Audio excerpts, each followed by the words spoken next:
Petite sortie qui est passée un peu inaperçue le week-end dernier, c'est dans Téléfoot sur TF1. Il a évoqué son avenir post-équipe de France, post-Coupe du Monde 2026. À la question, il avait répondu tac au tac. Comptez-vous prendre une année sabbatique après le mondial? Il répond clairement non. Il est relancé, coach en Ligue 1, est-ce possible? Il sourit, il dit je ne m'interdis rien. Il est relancé encore une fois. Est-ce que des clubs de Ligue 1 vous ont contacté? Il hésite, il fait un petit sourire, il fait non. Puis après, il lève les yeux au ciel. Façon de dire, on peut l'interpréter comme on veut. Il fait une moue avec la langue très gênante. Qui veut dire, ouais, j'ai un peu menti à cette dernière réponse. Quoi. Ouais. J'ai dit ce que je voulais, mais oui, voilà. Ouais. Deschamps, de retour en Ligue 1. Sur le papier déjà, est-ce que l'idée vous plaît? Est-ce qu'il aurait intérêt à le faire également? Kevin, je commence avec toi. Un des plus grands défenseurs de notre sélectionneur. Bien sûr. Moi, ça me plairait, mais grandement. Vraiment. Voilà. À pouvoir, voilà, je savais. Pouvoir voir ce que va donner Didier Deschamps en Ligue 1. Mais t'as déjà vu, avec Monaco, avec Marseille, champion. Non, mais attendez. Ok, l'AS Monaco, ok, on sait, Ludovic Giuly, Jérôme Rotten, ok, c'était une autre époque quand même. Là, la Ligue 1 de 2025, face à Deserbi, face à Luis Enrique, face à Pierre Sage. Tu penses que là, il est perdu? Ah non, je ne dis pas qu'il est perdu, je dis que je veux voir. Je veux voir Deschamps au quotidien. Est-ce que tu veux voir s'il est perdu? Au quotidien, dans l'entraînement, dans la périodisation tactique dont les joueurs sont habitués aujourd'hui, avec quel staff il travaillerait, comment il ferait jouer son équipe dans cette Ligue 1 quand même, qui a quand même changé, même s'il y a moins de qualité individuelle, il y a quand même des idées, il y a quand même des coachs qui se sont bien modernisés, avec, je te dis, notamment la façon de travailler, les GPS, les cellules de performance. Alors, je serais vraiment très curieux de voir ce qu'il pourrait donner, et puisqu'il pense qu'il va continuer sa carrière d'entraîneur, alors que moi je lui aurais conseillé clairement de s'arrêter. Pourquoi? Mais parce il n'est pas vieux, il n'a pas 60 ans, il a 56 ans. Non mais c'est bon, tu as été sélectionneur à l'équipe de France, tu as été champion du monde, c'est le Graal. Son kiff. C'est magnifique, ça peut être son kiff. Je te dis qu'attention, le métier d'entraîneur, comme dirait Walid et sa génération, le football il a changé pour les entraîneurs. Et il a vraiment changé pour les entraîneurs. T'as dit ça, Walid? Bah, il vient de le dire tout à l'heure. Non, c'est Kylian Mbappé qui a dit ça. Oui, tu le confonds avec Kylian Mbappé. Non, mais tu viens de le dire tout à l'heure, le football il a changé. Oui. Ah oui, t'as repris Kylian Mbappé, d'accord, ça m'avait échappé. Et maintenant c'est Walid et sa génération, je sais pas si t'as vu. Mais... Génération Walid. Génération Walid. C'est génération After. On a combien d'années de différence, Kevin? 10. Ouais. C'est une génération. En fait, vraiment, Kevin, depuis 6 mois, dès que tu poses un avis, dès que je pose une question, dans ta réponse, systématiquement, tu insères Walid. Ça s'appelle une passe. Mais sauf que on est 4 autour de la table et Jennifer aussi existe. Mais c'est comme ça à 22h, Nico. C'est quoi? Parce que vous êtes toujours en face l'un de l'autre. Désormais, vous serez à côté l'un de l'autre. Avec plaisir. On va voir comment ça se passe. Mais je vois qu'il se comporte différemment avec Daniel. Le problème, c'est que pas du tout. Ah si. J'écoute les émissions, c'est pas la même chose. Mais tu sais, Daniel, il te fait passer pour un naïf et un bisounours, et toi tu fais exactement la même gogo, et toi tu fais la même chose avec moi. Il faut savoir quand même que Daniel il s'affiche quand tu fais ça. Donc je le laisse s'afficher tranquillement. Je fais la même chose avec toi. Jennifer. J'adore. Non mais attention. Moi je fais la même chose avec toi. Si je m'assois à côté de moi je pense que c'est de l'amour. En réalité, c'est une forme d'admiration. Ah bon, par contre, moi je l'admire. Je pense qu'il aime jouer avec toi. Il aime jouer. C'est un ping-pong. Tu penses que quand il est au téléphone la journée dans ses quand je l'appelle, il me dit qu'est-ce qu'il a prévu? Non, mais avec Luciano Saint-Maur, il glisse Walid ou pas? Dans le vestiaire avant le match. Jennifer, Deschamps, est-ce que tu aimes cette idée-là de le revoir un jour en Ligue 1 entraîner une équipe ici? Moi, pas forcément. C'est pas un coach qui me fait rêver. C'est pas un coach qui a révolutionné le jeu, ni qui a pris des risques et qui a des idées nouvelles. Donc, c'est pas forcément très emballant. Maintenant, s'il revient en Ligue 1 et que c'est son choix et qu'il en a envie, tant mieux et on va regarder. Mais voilà, je meurs pas d'envie de voir Didier Deschamps arriver en France. Tu penses que... Je pense qu'il a encore une vraie cote à l'international, en tout cas. Oui, non, mais ça, c'est certain. Je suis convaincu qu'un club italien... Pas du tout. Ah bon? Qu'est-ce que tu en sais, Kevin? À l'international, c'est-à-dire un club qui joue la Ligue des Champions? Bien sûr.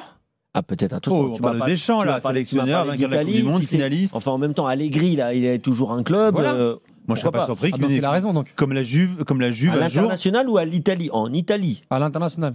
Pour moi, l'Italie, c'est international. Déjà. En Italie, je ne vois pas où il peut travailler. Avec Walid, on en parlait tout à l'heure. Je sais pas, une fin d'air Simeone, là-bas où on a peur du vide. À l'Atlético, je serais pas sur le cul. Franchement. Après Simeone, je serais pas. Franchement, remplacer un béton par un béton. C'est pas que du béton, Simeone. Oui, c'est pas que du béton, c'est vrai. C'est pas que du béton, c'est du ciment. Mais il y a une pelleteuse aussi. Deschamps en Ligue 1, revenons à ça. Moi, ça me parle.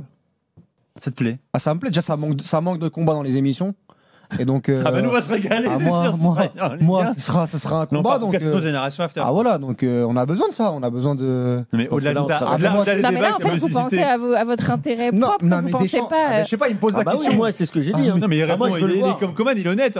Mais moi, il me pose la question. Aujourd'hui, médiatiquement, Deschamps, c'est extraordinaire en Ligue 1. Biscuit. Mais moi, je croyais qu'on parlait sportivement, techniquement. Est-ce que tu es curieux de voir ce qu'il pourrait faire? Je rigolais à moitié, mais pour le coup, il y a une petite voix qui résonne dans ma tête. C'est pas la plus importante, mais aujourd'hui, Deschamps, metteur en scène, qui a un staff élargi de qualité avec des nouvelles têtes, s'il fait ce renouvellement-là, en Ligue 1, je vois pas pourquoi il pourrait pas coacher.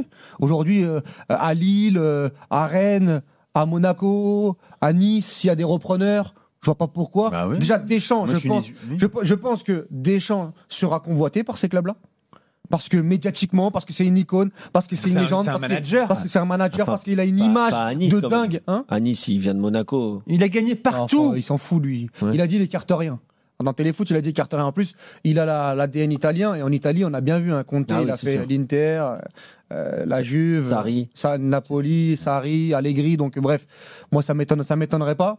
Même de faire Lyon, par exemple, ça m'étonnerait pas, Deschamps. Même le PSG, même si le PSG je pense jamais, ils iront sur ce type de coach. Mais le PSG, il l'appelle, il y va tous les jours. Mais et puis à l'international, je t'ai parlé de l'Atlético, un Valence, un Napoli, plus que ça, un Juventus. Comment ça Non, mais après, Valence, je parle. Après, tout dépendra de l'ego de Didier Deschamps. Et où est-ce qu'il veut aller? Il va pas se remettre au turbin au quotidien à l'entraînement. Ah oui, parce qu'attention, pour prendre une équipe, un troisième chapeau, là où je rejoins Kevin. Enfin non, je le rejoins pas. Enfin, lui ne me rejoindra pas. Non, lui ne me rejoindra pas complètement. Moi, je le rejoins, mais lui me rejoindra pas complètement. C'est que il avait le plus grand vivier au monde en termes de quantité. J'en peux plus. Non mais là, par contre, si tu reviens à Lille, tu reviens à Rennes, tu reviens à Nice où tu vas devoir jouer avec des joueurs qui sont pas extraordinaires, il va falloir montrer sa qualité.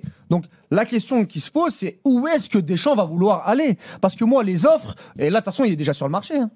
Parce que si, excuse-moi, ce qui se passe à Téléfoot, c'est pas anodin. Après, la question lui pose. Il peut, non, on lui pose. Non, mais on lui pose parce qu'il veut bien qu'on lui pose. Exactement. On va pas refaire l'histoire. On n'est pas naïf. C'est qu'aujourd'hui, il doit se mettre en valeur pour l'année prochaine. Mais où est-ce qu'il veut aller? C'est ça, moi, qui est la grosse question. Mais moi, je le prends en Ligue 1 tous les jours. Tu sais que des fois, j'en viens à penser que ces schémas de jeu en équipe de France un peu plus offensifs, avec 4 joueurs, etc., c'est aussi des fois pour séduire un éventuel futur club. J'y ai pas pensé. Qui pourrait se dire, tu vois, Deschamps, il est capable d'utiliser l'équipe de France pour sa post-carrière internationale, les gars. Après, attention, non, mais là, c'est complot, là. C'est pas complot. Oui, c'est raisonné. Mais je trouve ça intelligent.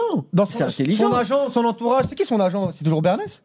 Il dit souvent qu'il y a des gens dans son entourage ou dans sa famille qui lui donnent les nouvelles tendances, ce que pensent les jeunes, ce que pensent. Et pourquoi pas on aurait pu lui dire attention, est-ce que tu devrais pas aussi essayer quelque chose d'autre? C'est ton dernier défi. Contre l'Ukraine, on a vu un contre-pressing, donc peut-être qu'il commence à bosser. Non mais de toute façon, aujourd'hui, tu ne pourras pas arriver dans un club. À part avoir la présentation de Garcia et son PowerPoint. Lui, il a son CV déjà qui parle pour lui. Bien sûr, mais je veux dire, il va falloir quand même parler football à un moment. Ouais, mais après, là où je le trouve, ce que tu veux faire. Jennifer. Là où je le trouve intelligent, c'est d'officialiser qu'il veut enchaîner tout de suite. Parce que je crois que ça aurait pas été. Il y a beaucoup de sélectionneurs qui auraient dit je veux faire une pause, je veux me recentrer sur ma famille, je veux profiter un petit peu de la vie et puis je reviendrai dans le foot. Je pense qu'il profite un peu là quand même. Ouais, mais il y a beaucoup de gens qui auraient fait ça et qui auraient dit aujourd'hui j'ai la tête à l'équipe de France. Non, là il fait acte de candidature tout de suite de façon à pas laisser trop de temps de latence et je trouve que c'est plutôt bien joué de sa part. Et puis il faut pas oublier que Deschamps, ça reste la gagne pour beaucoup de présidents. Il a gagné partout, il a fait monter la Juve. Et aujourd'hui, il a gagné à Monaco, à Marseille, en équipe de France. Il n'y en a pas 10 000. Quand tu vois que Rudy Garcia, on aime ou on n'aime pas, moi au final, je trouve que ça reste un entraîneur qui a des qualités. Le mec, il a retrouvé la Belgique, le Napoli, derrière l'Arabie Saoudite. C'est des mecs qui, derrière, trouvent du boulot. Nous, c'est bien notre avis, la petite semaine, mais après, les décideurs, moi, je suis pas. C'est rassurant pour un patron de club d'avoir Deschamps, mais même médiatiquement, même pour des raisons de marketing, le coup, t'imagines.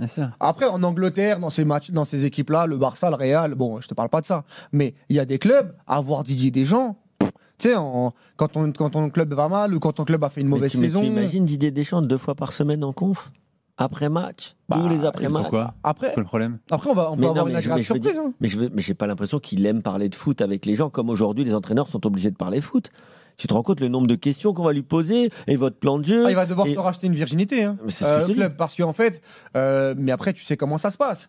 Parce que là, il était en équipe de France, le pouvoir en équipe de France, les conférences de presse. Non, là, et puis aussi une énergie, virginité. Il va falloir trouver je me rappelle de lui, il y a très longtemps, entraîneur à Monaco, José Touré sur Canal, une interview décalée dans les rues de Monaco qui lui demande. Les interviews de José Touré, c'est exceptionnel. Ouais, c'est très bon. Ouais. Tu aimes ta vie d'entraîneur ? Il fait, j'adore, mais c'est un métier de fou en fait. Je sais pas combien de temps je vais tenir au quotidien un métier de coach de club, hein, pas de sélection. Mais c'est pour ça que lui, il n'a jamais été aussi épanoui. Et puis il va falloir gérer des effectifs avec 10 nationalités. C'est pas ce qu'il fait aujourd'hui au quotidien, avec des codes différents. Et ça aussi, c'est un nouveau logiciel pour lui, je pense.